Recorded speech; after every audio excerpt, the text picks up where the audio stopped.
Hey, what is up, Steelers Nation? I'm Tyler Feldman.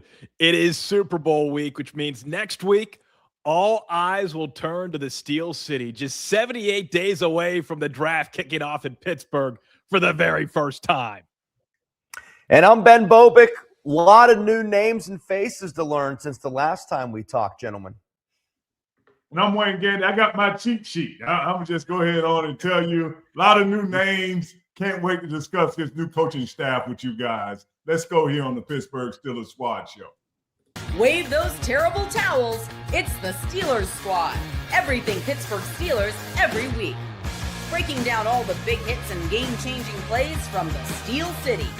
The way only the Locked On Podcast Network can. From the steel curtain to the next generation, the Steelers Squad Show starts now. Yes, it does. This is the Steelers Squad Show, part of the Locked On Podcast Network, now the #1 sports podcast network. He's 15-year NFL veteran Wayne Gandy. He's Pittsburgh native Ben Bobick. I'm fellow Pittsburgh native Tyler Feldman. Chris Carter, the water heater broke today. He's heading on vacation. He's got all this stuff going on, so we will have to heat things up.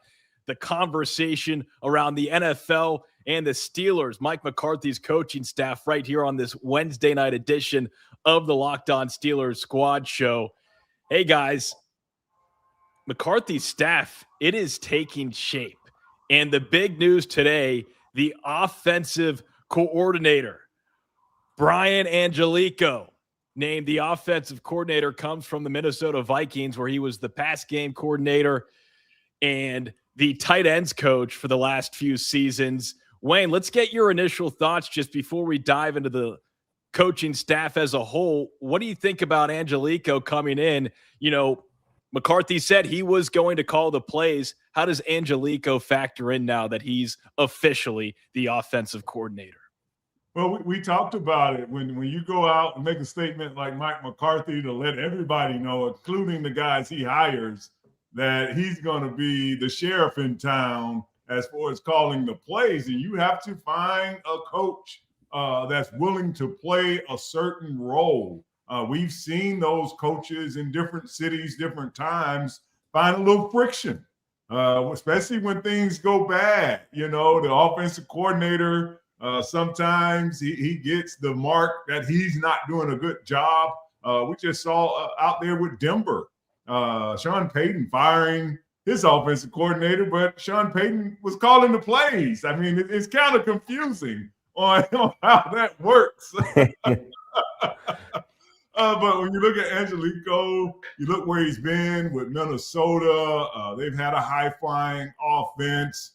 The one thing they had that the Steelers are lacking, they got a guy named DK Metcalf, but I don't know if that makes up for what Justin Jefferson brings to an offense. We know how explosive he is, but we do know that Angelico has been around a high-powered offense last year working with young quarterback, JJ McCarthy. So we're still in that wheelhouse of trying to figure out where are we going with that quarterback situation. And it seems that the Steelers, with this hire, Mike McCarthy as well, put themselves in a great position to deal with bringing in or dealing with Will Howard being a young quarterback, or even if they find something in the draft. Later on, we'll maybe talk about an interesting trade rumor from Arizona, but we won't get into that right now. But we do seem to, and I think the most important part of this hire is, like I started, you have to find a coach that's willing to kind of fit in a role and take on the responsibility of having the title, but not necessarily having the power of that position of offensive coordinator like Angelico has decided to do. Angelico, coach for the Green Bay Packers with McCarthy and Aaron Rodgers from 2016 to 2018. Hey, he coached at Pitt, the University of Pittsburgh, from 2006 to 2010. So he has ties to the city, which McCarthy loves. Who doesn't love some ties to the Steel City? Ben, here's why I love this hire. Angelico in Minnesota helped resurrect Sam Darnold's career or get it back on track. And then he also had his experience dealing with the young quarterback, like Wayne said, with J.J. McCarthy. So he's kind of seen it all. And yes, maybe the weapons aren't there at wide receiver for the Steelers like the Vikings have, like Justin Jefferson. But that experience dealing with a rotating quarterbacks room and understanding how to maybe get the most out of a guy, that excites me, especially with where the Steelers were at offensively last year. A lot of excitement surrounding Angelico, Mike McCarthy, and the rest of this, what's possible future Steelers offense. Yeah, I mean, everyone loves to give Kevin O'Connell his flowers when it comes to offense up there in Minnesota. And this guy seemingly was his right-hand guy here the last few years. And obviously, first and foremost, he's familiar with Mike McCarthy as someone that's worked under him for a while. They have a rapport. So you're not bringing in someone that's thinking like, oh, I think I'm going to like working with this guy. No, they have worked together. They know the language. They know how each other likes to operate. And quite frankly, I think it's a good opportunity for him too to have that stepping stone. Like we mentioned, that Mike McCarthy's going to be calling the plays, but this guy's the offensive coordinator. So it's almost like I hate to describe it like this, but it's kind of like the best comparison I can think of is like it's almost like he's getting to be an offensive coordinator with some training wheels, if you will. Being that Mike McCarthy's going to call the plays, but obviously this guy's going to be running a lot in the offensive room. So I think you got to love his track record. You got to love his familiarity with Mike McCarthy and how he likes to do things. And you look back most recently with Kevin O'Connell, they love to talk about him being the QB whisperer, if you will. At least they worked with Sam Darnold. He's playing this Sunday. That's got to be that's not a bad deal there. But I think that's what I like about it most too. And you know what? To turn back on our joke from this past season, he's been a tight end coach for a while. Yes, that's just what I was thinking. For a long time, and maybe, just maybe, he might implement Pat Freiermuth in the game plan a little bit more with what he has in the tight ends room, because we sure as heck didn't see that this past fall. Maybe he sees something in 88 that they missed this past season. You think? I don't think it's all that much of a secret, Ben. Wayne, when you look at who else Mike McCarthy has added to the staff over the last week, and we'll get to the defensive side of the ball maybe. Let's stay on the offensive side for right now. Who else excites you? Because one name that sticks out to me, and it's a newer position, Chief of Staff, Steve Scarnecchia. What does a Chief of Staff position? He did the same position, did the same job down in Atlanta where you are with the Falcons, son of former Patriots legendary offensive line coach Dante Scarnecchia. So what is his role with the Steelers? I actually came on tonight to ask you and Ben, what is the chief of staff? He's head of special ops. I mean, we're coming up with new jobs around here. You speaking of Atlanta with Matt Ryan, he's like the football head, something, but not actually the president, but not the GM, something in between. And I love it because you just see how sports is expanding, especially, I'm not even super old, but I remember where you really just had one coach per position.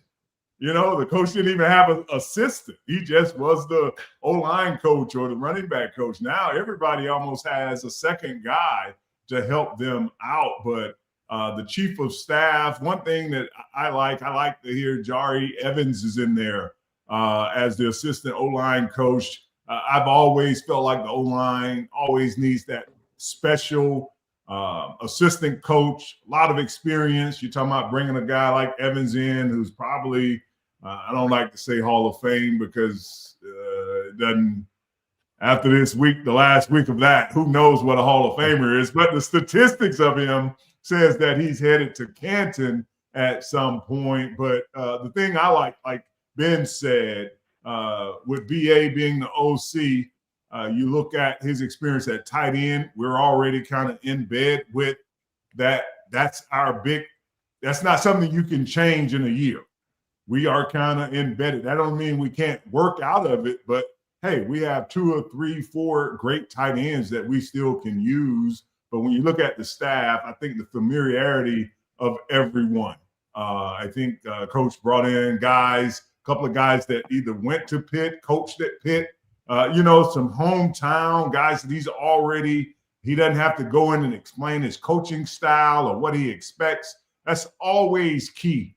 As many of those guys, and it's hard. It's not as easy as it is, as you think, because guys get spread out, guys get different titles, different roles. So when I look at it, the embodiment of it for me, I just love that a lot of these guys not only been with Mike McCarthy, but actually have coached on the same staffs at different times. And those that have not have some connection to Pittsburgh, and you kind of see where the party, the kind of mindset of the party of the Steelers is going to happen this year, really leaning into that hometown hero kind of mindset.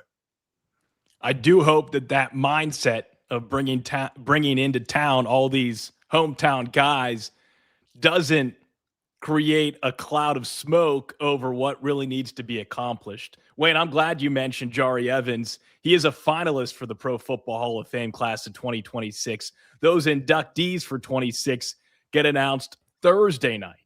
We are taping this on Wednesday night, so we will soon find out who will be inducted into the new class of the Pro Football Hall of Fame.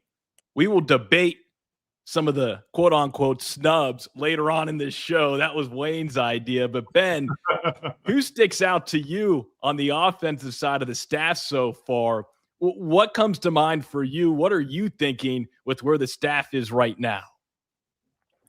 Yeah, on the offensive side of the ball, the one that stands out to me has to be James Canton, right? The offensive line coach. I mean, a guy that's just been around for so long, and he's been out of the game for a couple years. So I think that's sort of, speaks to him that he's not going to come out. I imagine it was probably nice just hanging out and not doing much in the fall or throughout the season. So he's coming out of it for a good reason, and that shows you the relationship he has with Mike McCarthy. And I think it's a great mix, right? I think that's what you really want you want the fusion. Fusion might be my word of the day tonight. I might say it a few times, but you get a fusion with the guy like James Campen. He's an older head. Yeah, he's been around the league a while. He sort of knows how things goes. And then look at the offensive line. A lot of young guys on that offensive line, where I think that was one of the more improved units this year. When you take into consideration the amount of youth they have on that offensive line, how it progressed throughout the season, I thought they played particularly well throughout the year. And now you get an old head back in here, a veteran of the game, and that's on a knock on Pat Meyer, because I think he did a great job, and obviously he's on to still has a job in the NFL as well. But I'm just saying with the new guy coming in, I think he's so well respected, and I think a lot of these young guys are excited to work with a guy like that and continue to progress, because they are a young offensive line, but I think was one of the more improved units on the team this year. And I think you see a guy like that on the offensive side of the ball, a veteran of the game, a guy that seemingly everybody loves. I think it's exciting, and I think that's where the word fusion comes in, where you have a guy with an older outlook on things, and some younger guys who are looking to prove it. You embark on that wisdom a bit, and I think it could prove beneficial to a lot of the youth on the offensive line. You look at the staff and how it's been built, it almost seems like Mike McCarthy over the past year that he had off has been pinging these guys, hey, if this happens, are you in? If this happens, are you coming with me? It almost seems like that's how this has taken shape. You look at Tom Arth, the quarterback's coach. He played quarterback in 2006 in Green Bay under McCarthy. You look at the running backs coach, Chin Young. He was with the Dallas Cowboys, assistant offensive line coach, offensive quality control under McCarthy previously. Adam Henry, wide receivers coach. He was the wide receivers coach for a season in Dallas with McCarthy. So you look at all these names, and it just seems like Mike McCarthy, and this is maybe Wayne, I ask you, do you think this had a big reason why he was hired as the head coach? It seems like he's fine with facilitating. He'll be the facilitator. He'll put the people in place to do their job as a coach, and he'll be oversight. Not really hands-on necessarily, but allowing guys to do their thing and grow the team. Is that how you see it, Wayne? Yeah, definitely. When you go in to get hired as the head coach, one of the first questions they ask is trying to figure out who's on your staff. Who do you think you have to go along? I'm not just hiring you. I got to figure out who are you already connected to? Who do you have? And some coaches do miss out on that opportunity because they don't have a coaching staff that you feel like can gel together. And I mentioned that it is key when you just name those names, Tyler. So this basically, I'm kind of bringing you the Dallas Cowboy staff from 4 years ago, Zeke Elliott and Dak Prescott. They were winning a lot. They were offensively, run the ball, play action pass. You got all those guys here when you look at his coaching staff already assembled. So you're right. It must have been a chain letter that he continued to refresh every week. Hey, I'm just taking a couple of months off. I need to rebound from Jerry. And they all understood. Hey, man, I wish I could get out too for about a year after Jerry Jones, and he's brought that to Pittsburgh. And you see it on both sides of the ball. And I think that is one of the keys if, during a successful season that you have to start leaning that these guys have already been in a meeting room together. First quarter over. Guys, great start to this Wednesday show. Loving it so far. When we come back, we'll look at the defensive side of the coaching staff, the impacts of the DC, special teams as well. Another Danny in the house. That's all still ahead right here on the Locked On Steelers Squad Show.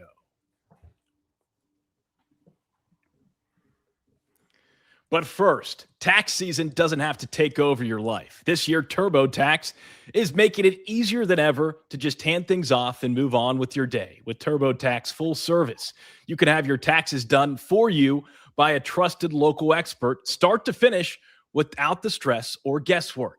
Instead of spending hours trying to figure out forms, you can meet with a local TurboTax expert in person or connect online. They handle everything from W-2s to self-employment forms and work to get you every deduction. You can upload your documents, go about your day, and get updates right in the TurboTax app. It's a huge time saver and gives real peace of mind knowing an expert is handling it. For a limited time, you can have your taxes done by a local TurboTax expert for just $150. All in if a TurboTax expert didn't file for you last year. Just file by February 28th. Take taxes off your plate and get your life back together. Visit TurboTax.com/local to book your appointment today. This episode is also sponsored by BetterHelp. February can be a lot. Flowers, candy, stuffed animals, and so much talk about relationships. And it can honestly feel like everyone has it all together in their love life.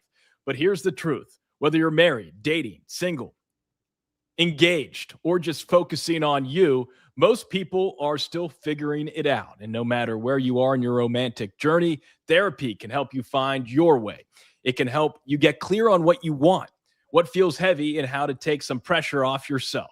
It's easy to assume everyone else has the perfect relationship, but most people are working through something. Therapy can help you recognize patterns that might be weighing relationships down.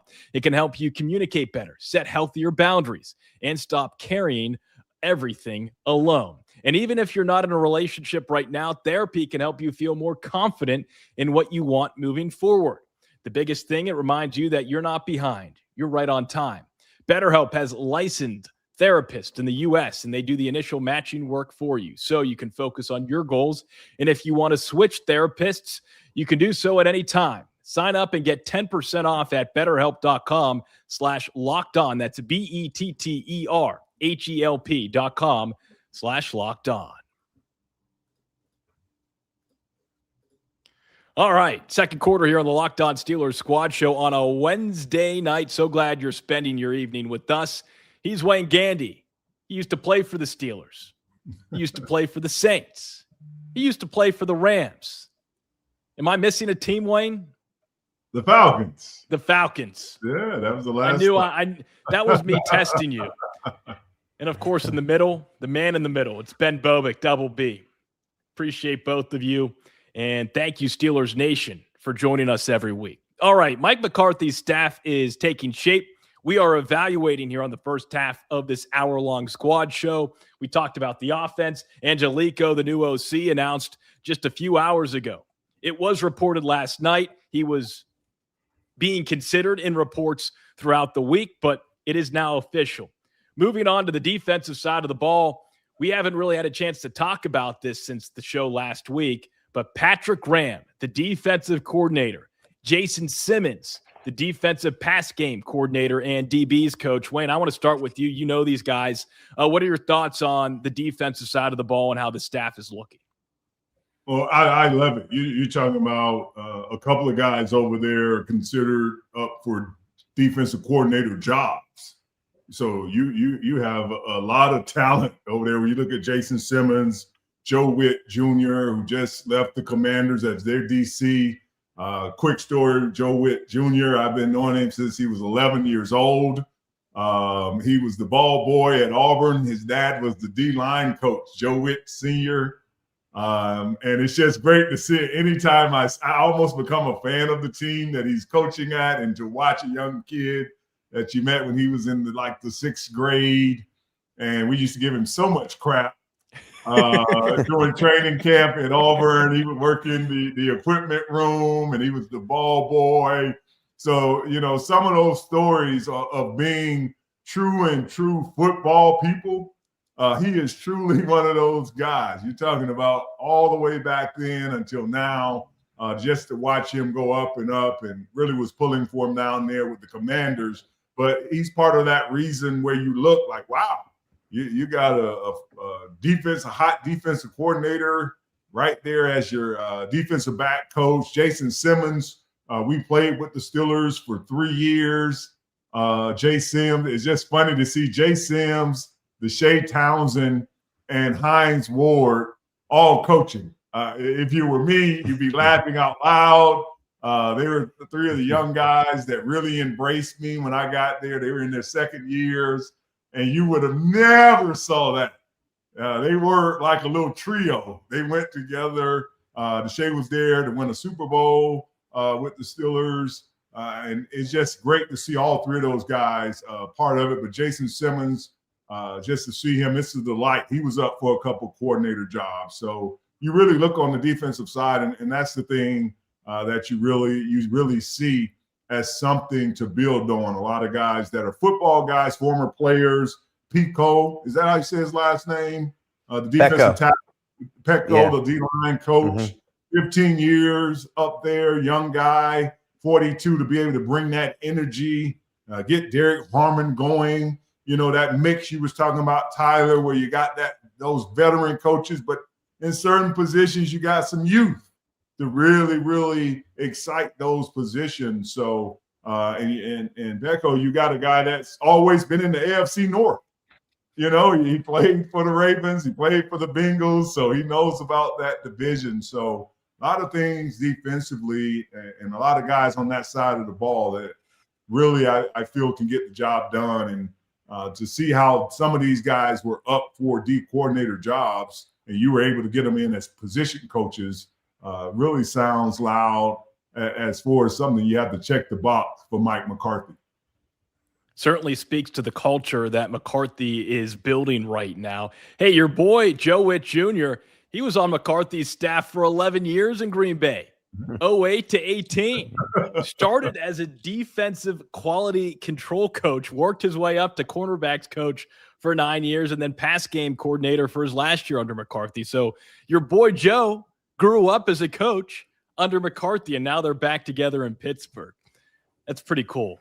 And that's really nice insight, Wayne. Hey, Ben, when you look at the defensive side of the coaching staff, what sticks out to you? Yeah, I love to Wayne's point, that the fact they're getting together these defensive coordinator caliber guys. That's a lot of people in there that a lot of teams in the National Football League deemed worthy enough to coordinate a defense, at least be the leader of a defensive unit. And a lot of teams brought those guys in. Now you have a good bit of them on your team. I mean, you mentioned Joe Witt Jr. He was the defensive coordinator of the Commanders. Jason Simmons, a guy that was getting interviewed. Obviously, Patrick Graham, the leader there, has been the big thing with him. A lot of people saying he's done a lot with a little out there in Vegas, and I really don't think it's really too much rocket science to really understand what it means. I mean, look at the revolving door that's been their head coaching position the last few years, and this is a guy that's sort of withstood it all, for a reason. That's a guy that obviously they value. I know it's a guy that Max Crosby loved, who obviously holds a lot of weight in that locker room, being such a great defensive player.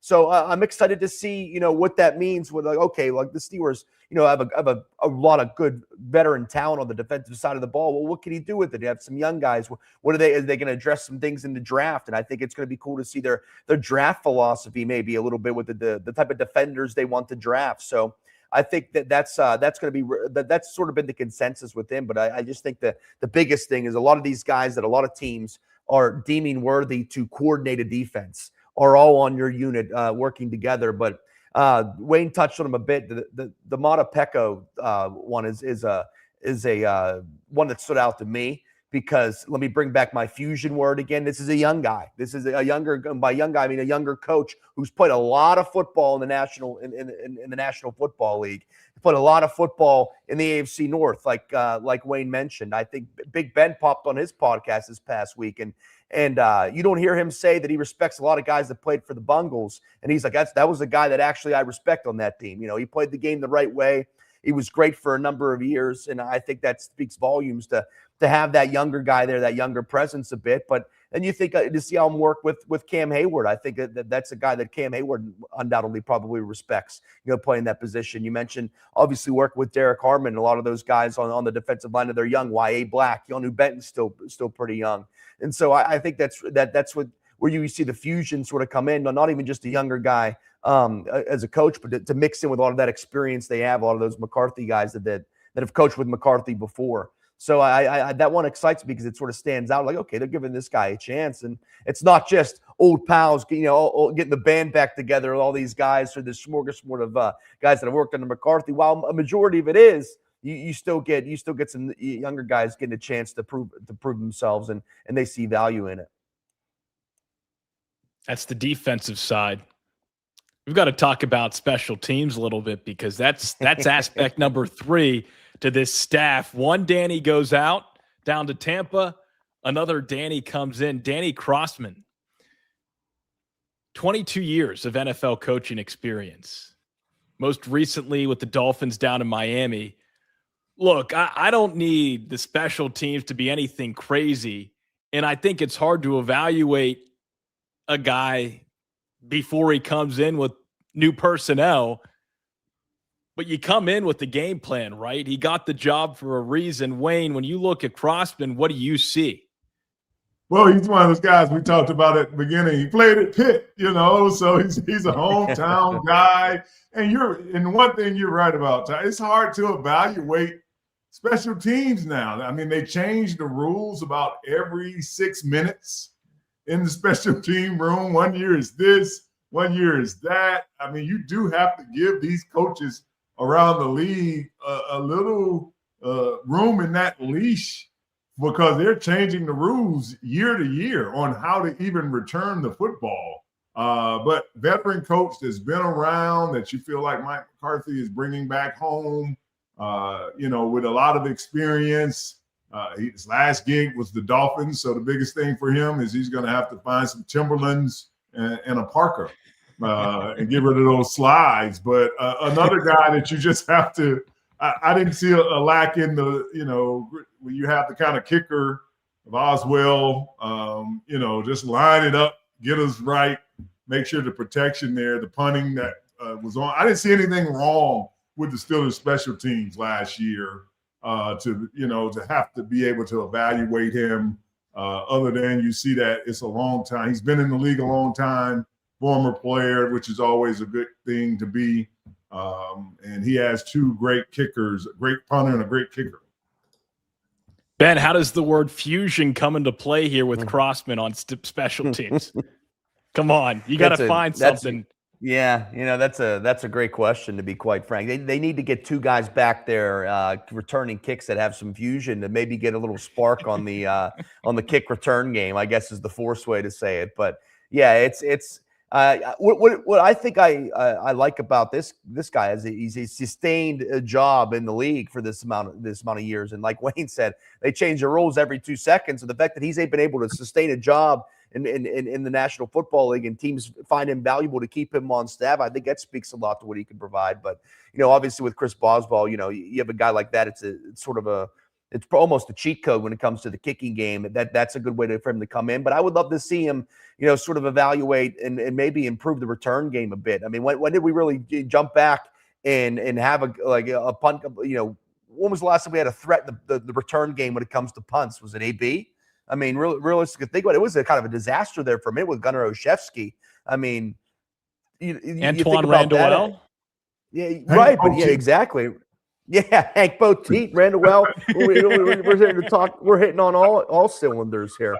But you know what I mean? It's like they brought in Cordero Patterson a minute there, thinking he was going to find obviously he was a not even a borderline, but we'll get it. It's probably a good segue to our next segment on Hall of Famers. But Cordero Patterson's a Hall of Fame returner if you really want to dive into his numbers, but he just wasn't that with the Pittsburgh Steelers. But my point being, it'd be cool to see a guy come in and maybe improve the return game a bit, maybe identify a guy that could be a threat for us back there to flip the field, because those things matter. I mean, look at Shaheed in Seattle, turned the opening kick against San Fran in the divisional, and the route was on. That sparked the whole game. Stuff like that matters, especially in postseason games. So I remember, you talk about Randall. I remember that game against the Cleveland Browns in the wild card game, the birth of Renegade back in it was at the it would have been the 02 season, I think it was, and he returned that punt against the Browns. And I remember screaming about the TV in the kitchen because it turned the tide in that game. So that'd be cool to see that aspect of things.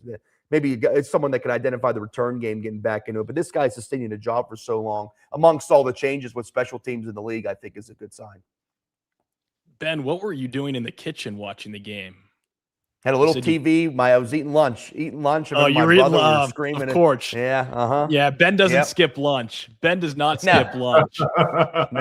We do not skip the second half of this show. First half is done. When we come back here on the Locked On Steelers Squad Show on a Wednesday night, it is halftime, and so on the other side, we'll take a look at the entire National Football League. I hear one of us, speaking of lunch, has more beef than an episode of The Bear. Yes, some serious beef with those who vote players into the Pro Football Hall of Fame. Stay with us. That's next. As the new year gets going, a lot of people are trying to simplify their routines, and dinner is a big one. So is lunch. Between busy work days, cold winter nights, and packed schedules, having an easy, reliable dinner or lunch plan makes a huge difference. That's where Home Chef comes in. Home Chef takes the stress out of cooking by delivering fresh, pre-portioned ingredients right to your door with easy-to-follow recipes that actually taste great. They're rated #1 by users of the other meal kits for quality, convenience, value, taste, and recipe ease, and it's easy to see why. Meals come ready to fit your schedule. 30-minute recipes, oven-ready trays, or quick lunches. More than 30 weekly options, too, including family-sized meals and different dietary choices. Recipes are simple but feel elevated, even restaurant quality with dishes co-created by chefs like Gordon Ramsay. Everything arrives pre-portioned, so there's less prep, less mess, and no wasted food. Saves time and money as well. Home Chef customers save an average of $86 per month on groceries. For a limited time, Home Chef is offering listeners 50% off your first box, free shipping, and free dessert for life. Just go to homechef.com/lockedon. That's homechef.com/lockedon for $50% off your first box, free shipping, and free dessert for life. Must be an active subscriber to receive free dessert. Second half, third quarter here on the Locked On Steelers Squad Show on a Wednesday night. Wayne Gandy, Ben Bobick. I'm Tyler Feldman. So glad you're spending your evening with us in the middle of the week. All right, guys, the Pro Football Hall of Fame, the class of 2026 will be announced Thursday night. We are taping this Wednesday night. Wayne, I almost just want to give you the floor because I feel like you have a lot to get off your chest. And I feel like it might just be best for me and Ben, too, for this moment to step aside and allow you to have the floor. Well, thank you, Tyler, for the floor. Ben, thank you. I think, this was a very sensitive subject for me because you watch players not get into the Hall of Fame. Well, first of all, let's start at the beginning. As a player, you don't know what qualifications make the Hall of Fame. So you just play your career. There's not like this sheet they hand you, like if you check these boxes, this is how you get in. You're just playing football. You know, you might be doing work, the same numbers on a sorry team as somebody's doing on a winning team, and you get overlooked. So you don't make it to some, Pro Bowl or all pro team just based on that. But I think my biggest issue is for what comes next. And that's all surrounding, and trust me, nobody dislikes the Patriots more than me. The dynasty started on my watch in 2001 when we were 14-2. They come to Pittsburgh. We're right there on the door, and they block a field goal for a touchdown. They run back a kick for a touchdown. We lose. And the dynasty starts. So I have no love for Bill Belichick or Robert Kraft in that regard. But I do as far as respect and the fabric of what we call the NFL and what we supposed to stand for as far as Canton. It is misjustice. It is a travesty, even last week for Bill Belichick, because what that means in my mind is then if Bill Belichick is not a Hall of Famer, who is? What would be the standard? How does it work? The great Chuck Noll has 4 Super Bowls. So even if you took the 2 that you say you have problems with, deflate, whatever it is, it's still he would have 4 Super Bowls. And we're talking about, sometimes what gets on the look with the Patriots, they were winning these Super Bowls as teams more than they were as superstars. They really were more team-oriented than people like to give them credit. But my biggest problem is just, to see Bill Belichick, Robert Kraft. Well, not only he's already won 6 Super Bowls as an owner, he's in Sunday's Super Bowl. And you're saying that he's not a Hall of Fame owner. And then my last with it is Tyler and Ben. If those 2 can't, then you have to go pull Richard Seymour out, which would be wrong because he is rightfully where he's supposed to be. And then you can't let Mr. Brady in either on the first time around. So him and Mr. Gronkowski, they can't go in. So I don't know, how do you fix this?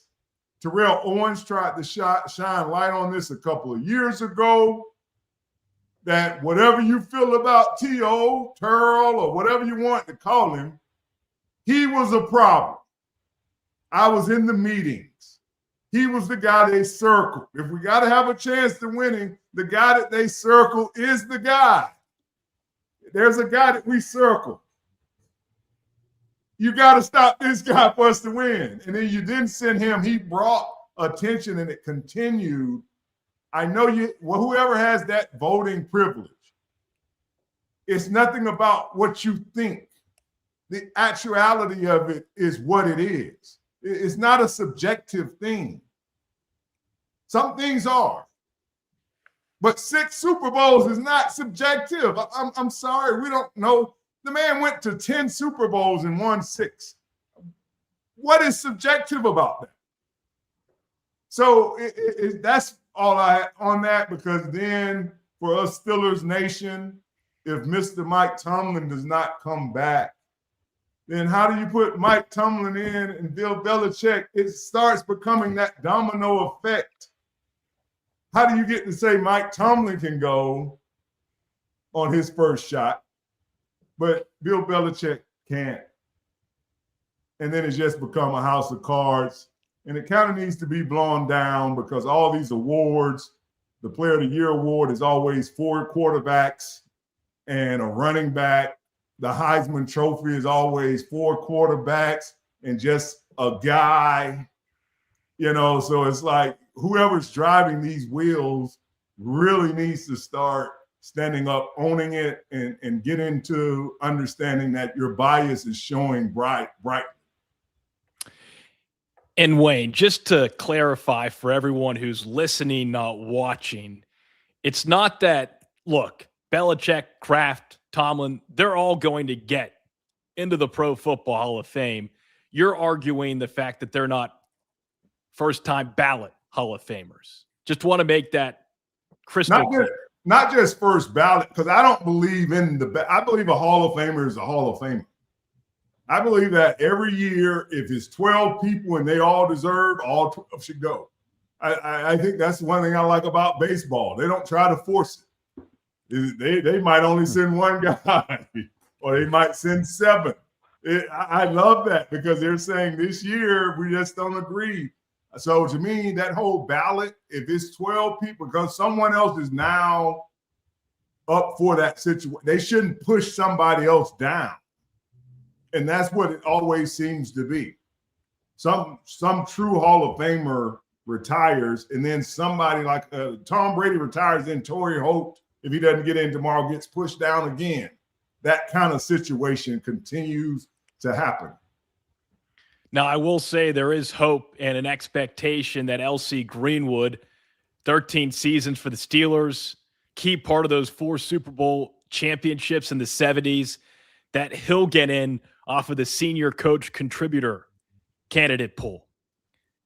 Ben, from your perspective, look, the Hall of Fame, no matter the sport, there are always going to be debates. In baseball, it's the cheating and the steroids.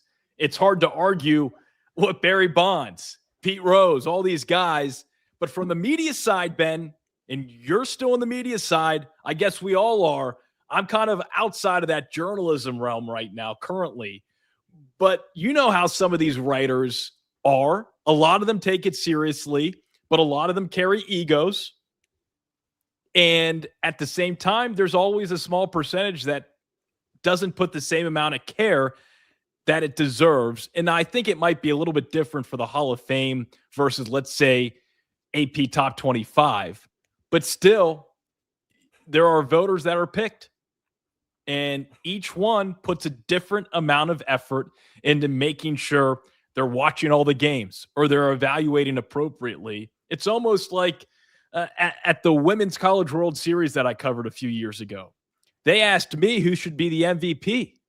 Well, I was down moving and shooting. It's tough to really, unless you're a writer, to sit there and show, because if you're on the local TV side, it's hard to just sit down. You're doing 18 million things. So what is your thoughts on this, Ben? I'm glad you mentioned that because I covered the SEC championship a few weeks ago, and I started to really grind it into work. Right as the fourth quarter starts, you have to get down there and start getting ready to go out there on the field. And they say, make sure you have your pick in by the start of the fourth quarter. And I was like, perfect, because that's about one time I stopped watching the game because I have to go and get ready to get all my stuff on there. It's simple. It's a cliche term, but it's like, what are we doing? Who's trying to prove? Who's trying to prove something here? What are we doing here? Actually, sit down and what is anybody trying to prove with this? Because if this person isn't a Hall of Famer, then who is? Because this is arguably the greatest coach of all time. He won 6 Super Bowls as a head coach, and like you mentioned, I think there's a lot of egos involved. There's a lot of personal vendettas, maybe it's some for personal experience, especially when you get into some of those old writers, man. They'll tell you a lot of stories, and it's the truth. And you'll say this, and you both might agree with me here. A lot of those old time sports writers, they're miserable people. They just are. And they a lot of them, not all of them, but a lot of them look at it as a job, and they're so cynical. And it's like, why are you still here then? No one's making you do this. I'm here because I enjoy being here, because I love sports and I love being able to report on it, have the privilege to report on it, and be a part of these great memories and these great moments and these great history, the stuff of sports. And you guys just seem like you're absolutely miserable and hate these people. Then why do it? Who's making you do this? Because you're bringing everybody else down. You're keeping us. You see how the sports media landscape is changing so much right now. I look at, you see what's going on with the Washington Post. And I think about all right, well, if you don't want to do it, get out of the way, because I could call 10 people right now that would love to have your gig, and would do your gig better, and obviously be passionate about doing it. And I just hate that aspect of it. And then a lot of it is in these people's hands. And I think about, you mentioned the Baseball Hall of Fame, and that talk about a polarizing topic there. That's some of the, but now and I used to look at before this happened, I looked at the Pro Football Hall of Fame as the pinnacle. It just seemed like they always did things right. The right people were making it, and the right time. The only real The only real hiccup, the recent memory was T.O. a few years ago. And it was like, you know what, maybe, good for him because it was probably rightfully deserved because he, what are we doing with him? He obviously deserves to be in. And so I think a lot of people, to your point, Wayne, a lot of people take a lot of pride in being like the first ballot. I think, like we talk about egos, I think a lot of people do look at it as being like the top 1% of the top 1%. And I think when it comes to this should have been like, for a lot of people, this was a no-brainer. And then they went the complete opposite direction. And then it leads into being like, what in the world are we doing? Because they're going to get in. They're going to get their time to shine, and they deserve to get their time to shine. But why are we waiting to do it? Because I liked your point too, Wayne, because now you're going to wait another year. Now Torrey Holt has to wait another year to get in. Think about Hines Ward, who's like a fringe Hall of Fame guy, right? Some people have him in, some people don't. It needs to kind of get in on the right year, so to say. It's going to be a while now because we got to put Belichick in. We got to put, Eli Manning hasn't been put in yet. Ben's up next year. Is he going to be a first ballot? You got to put Brady in a few years, and it just keeps going on and on and on.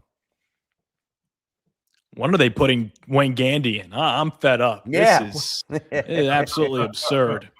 I'm boycotting until WG gets in. Hey, them 230 games, I guess, they just That's keep a you lot of around games. because I look good. They just I guess I wasn't putting in enough work. Yeah, they don't like clear complexion, Wayne. They don't like clear complexion. We could talk about this for hours. We've got to advance to the fourth quarter here. Coming up next on this final quarter, we are talking Super Bowl 60. It's Sunday night, and a team the Steelers beat during the regular season is competing for the Lombardi Trophy. Yes, we will preview the big game and provide our picks after the break. Let's be real. No one starts a business for the joy of calculating tax withholdings or managing payroll spreadsheets. That's where Gusto comes in to take the stress out of payroll, benefits, and HR so you can focus on running your business and supporting your team. Gusto is the all-in-one remote-friendly payroll and HR platform that makes managing your team simple, transparent, and fast. Whether you're hiring, onboarding, or paying employees, Gusto helps you do it all from one place without the hassle or hidden fees. Unlimited payroll runs for one monthly price, which means no surprise charges at the end of the month.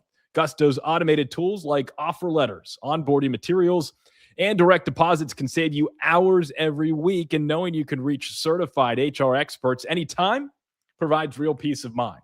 So try Gusto today at gusto.com/LockedOnNFL and get 3 months free when you run your first payroll. That's right, 3 months of free payroll at gusto.com/LockedOnNFL. One more time, that's gusto.com/LockedOnNFL. All righty. Fourth quarter here on the Locked On Steelers Squad Show. A Wednesday night edition with Wayne Gandy, Ben Bobick. I am Tyler Feldman. Super Bowl 60. LX. If any Romans are watching down from above or below. It is the Seahawks. It is the Patriots. 6:30 Eastern on NBC. The Peacock family of networks. Seahawks currently favored by 4.5. The over-under is 45.5. It's at Levi's Stadium in Santa Clara, California. Gentlemen, a lot to discuss. First off, I've heard a lot of vitriol about the game being at Levi's Stadium. A lot of people don't like it as a Super Bowl venue because where they stay and where it's played, it's about an hour shuttle. So that's maybe a conversation for another day. Wayne, I'll start with you. Seahawks, Patriots, it's got to be the Seahawks game to lose, right? Yeah, I think they come, the Patriots come in with house money. Yeah, I think they really do. The Seahawks, the way they've played, the excitement of their defense, Sam Darnold and the season that he's put together. We all thought it was kind of fake news last year, what he was doing, and then he comes back and he's able to put another season together, finally taking a little time. I'm so happy for a guy like that because I felt like early on in his career, like a lot of young quarterbacks, it's hard when you're in that first, second draft pick, not working with a lot. And if you don't have enough to sustain you to about year 3 or 4, you're going to be in some trouble. He was a young guy with the Jets that's kind of bounced around. But Jackson Smith and Jingma and the way he's catching the ball. But I think the Patriots have one of those puncher's chances. Mike Vrabel, he seems just to be able to do just enough. And the thing I like about Mike, I played with him for 2 years in Pittsburgh. He has that Bill Belichick. He has that Patriot mentality. I thought it was a great hire. That's why I said earlier, they won most of those championships being teams. And that's how the Patriots won this year. They play team ball. Everybody's in it to win it. Everybody seems to be on that same page of remembering that all you have to do is win by one. Doesn't matter how you end up there. He took a kind of a page from his early years in Pittsburgh. Just figure out a way to win the game, and then we'll figure it, go on to the next week. But I did love the way I saw how the Seahawks handled my Rams. I'm sorry, Rams, but you got handled in that game. They were running the ball. They were physical up front on the offensive line. That defense, we faced them, the Steelers. We know what they have on that defense. But it is definitely a game where you have to figure, and you see that the Seahawks are the favorite in this game, and rightfully so. Ben, are you leaning Seahawks too? Yeah, I mean, I think the Seahawks are the best team in this game. I think they've been the best team all season. They proved it up until this point. I mean, how they've worked their way through the playoffs has been impressive. Like Wayne just touched on the Rams game. I mean, they dominated San Francisco. I know San Francisco was a little bit injured, but you think about the 49ers, they just came off a win on the road against Philly. It's very hard to win at the Link in the playoffs. You're talking about a team that is the defending Super Bowl champions. That creates a lot of momentum and some mojo. And they came into Seattle and got rolled from the opening kick. From the opening kick, it was over. And so just the way Seattle has been playing ball too. It's been a total team effort. Defense, it's complementary football. The defense leading into the offense. Their run game is going. They have a bona fide star receiver. Sam Darnold is playing great. A lot of people want to call him a game manager, and then he lights up the Rams for 300 plus yards and 3 touchdowns. They're just in the right spots. They're playing. Everybody's doing everything correctly, and it's great to see. And then you look at the side of the Patriots. They sort of the path sort of laid out for them the way that it needed to. I don't want to say they limped their way through the playoffs, but they grinded out a win against the LA Chargers at home where they weren't that great. And then, Drake May didn't play well against the Houston, but CJ Stroud just played atrociously. That it didn't work out. The defense scores, and then they get a gift and get to play a backup quarterback in the AFC Championship game. So, but with that being said, and that's the glory of football, as we all know, any given Sunday, Seattle looks and feels, and a lot of people will say they're the better team, but it's all about being the better team. And that ball's kicked off on Sunday at 6:30 in Santa Clara. And if New England could play into that, you talked about Mike Vrabel. He's a great motivator, man. I think he's a fantastic head coach. He was that way in Nashville with the Tennessee Titans. How dumb are they letting him go? I mean, come on now. And then you have a guy Pretty that's dumb. just great at, yeah, absolutely. Just a great motivator of men. What do you think he's saying to him right now? He's saying, hey, all these people say you don't got a shot. They said they said you had the easiest schedule in the world. They said you don't deserve to be here. Go and show them why you deserve to be here. You have Drake May, he's going to need to play some MVP ball on Sunday. He's a good chance he's an MVP finalist. We'll find out if he wins the award tomorrow night. But regardless, he needs to play like an MVP on Sunday if they have to win, because I don't think he's been sharp this playoffs. I know he's been limited a little bit with the shoulder injury. They're going to need him to play his best ball on Sunday. But boy, do they have, like Wayne said, a puncher's chance. And it doesn't matter if Seattle's played the best ball and they're the best overall team all season long. It's all about who's better on Sunday, man. And the lights are bright. It's a different feeling when it's the Super Bowl. It's a different feeling when it's the Super Bowl. And what are the chances that the Steelers played these two teams back-to-back at the start of the season, weeks 2 and 3, losing to the Seahawks by 2 touchdowns, 31-17 in week 2, and then the following week going up to Foxborough and beating the Patriots 21-14? That's bizarre. That is just bizarre. And so the Steelers can say that if the Patriots win, they beat the Super Bowl champion. And that certainly should give Steelers Nation some hope. I realize it was early in the season before the dust settles. But, guys, let's talk predictions. Wayne, I'll start with you. Who do you got in the Super Bowl? How long's the national anthem? What color's the Gatorade dump for the winning coach? You tell me, and we'll take it from there. I think that the one thing, both teams I feel are physical, but I do feel like the Seahawks really have that confidence that you're looking for. Drake May, they win, but they don't always look like they have that confidence that is going to happen. And I just see when you look at that Seahawks team, you have a driven defensive line. The offensive line is big, is physical. Sam Darnold seems like he has kind of thrown his pass out the window, and he has stepped into a new role of what how he feels about what he can do out on the football field. I mean, some of those passes, he looks exceptional, elite quarterback in some of those throws he was making against the Rams. So out on the West Coast, home field advantage for the Seahawks in a sense. I'm gonna go 28-20 Seahawks. Okay, Wayne's going Seahawks by Ocho. Ben, how do you feel? How do you see things playing out here? Final score. Yeah. If you're the Seattle Seahawks, you just keep doing what you're doing, man. The defense has set the tone for them. The offense is doing what they do. Special teams has been involved. If they just continue, just keep using the sauce they've been using throughout the playoffs, and I think they could get a victory in this one. But if you're New England, the defense is going to have to set the tone either way.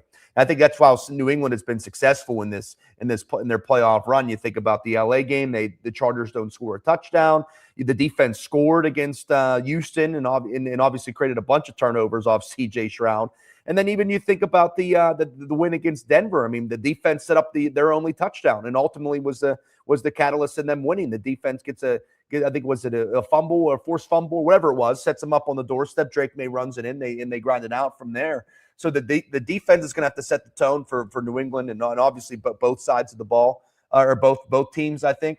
But I really do. I just think Drake May has been too shaky this postseason. I think that Seattle just gets after him, man. And we know firsthand. We saw it when the Steelers put him. They have sometimes have trouble holding on to the football. And I think he's going to be a little unsure with his injury. I think he's been shaky. I just think Seattle just looks like an all around determined football team. And I had the Seahawks winning the Super Bowl 31-23, getting revenge on their from Super Bowl 49. I think if they're ever on the goal line, I think Kenneth Walker's getting the ball every single time. I don't even think they sniff throwing the football inside the 5-yard line in this at any point in the fourth quarter, especially. Ride Kenneth Walker. He's been sensational. I remember when he was running back in Michigan State, man. I remember he was just a terror there in the Big Ten. So he was great in the NFC Championship. I have the Hawks winning 31-23. I mean, we got a new pope this year. It's the reason why they're in the Super Bowl. And we got to, so I just think it works out where they get the win. A walker to remember for the Seattle Seahawks. I have the Seahawks winning 34-23. Experience at the quarterback position is a big difference. And to use a word Double B used all night, the Seahawks just have that fusion working for them. All cylinders are a go. Patriots keep it close for a little bit, but the Seahawks just the much better, more complete football team. If they lose, I'll be stunned. It is a Seattle Super Bowl to win, and if they lose, it's because of mistakes that they made. That's how I feel. That's how Ben feels. That's how Wayne feels here on this Wednesday night edition of the Locked On Steelers Squad Show. Man, this was fun. A little around the league, outside Steelers Nation. Hope you all enjoyed. A reminder, like, subscribe, and listen to the audio of tonight's show on the Locked On Steelers podcast channel, wherever and however you podcast. Also a reminder, Christopher Carter's daily, Monday through Friday, Locked On Steelers podcast is available and always very juicy. That'll do it, though, for this Wednesday night edition of the Locked On Steelers Squad Show. For Wayne Gandy and Ben Bobick, I'm Tyler Feldman saying good night, and here we go We'll see you same time next week with the new Super Bowl champion.